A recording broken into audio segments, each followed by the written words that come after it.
Hello friends, welcome back to my channel and welcome back to my second video. এই ছোট্ট সুন্দর লাউটা আমাদের জমির লাউ।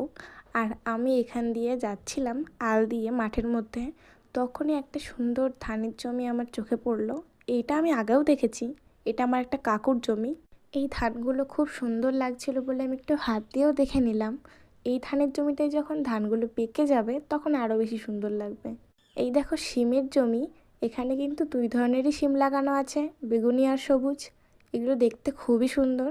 আর পাশের জমিটায় লাঙল দেওয়া হচ্ছিল, তখনই এই সাদা সাদা বকগুলো উড়ে উড়ে এই জমিটার মধ্যে আসছিল। আর আমি এখন যাচ্ছি শশা তুলতে। এই দেখো পাকা শশা, পাকা শশাও কিন্তু সবাই খায়। পাকা শশার তরকারি হয় খুব সুন্দর, এর জন্যই আমি শশাগুলো তুলছি।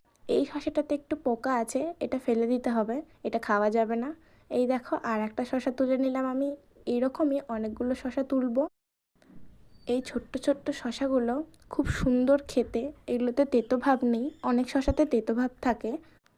এই দেখো ছোট্ট লাউ, এটা আমাদের জমির লাউ। এটাকে দেখতে খুব সুন্দর, তাই না?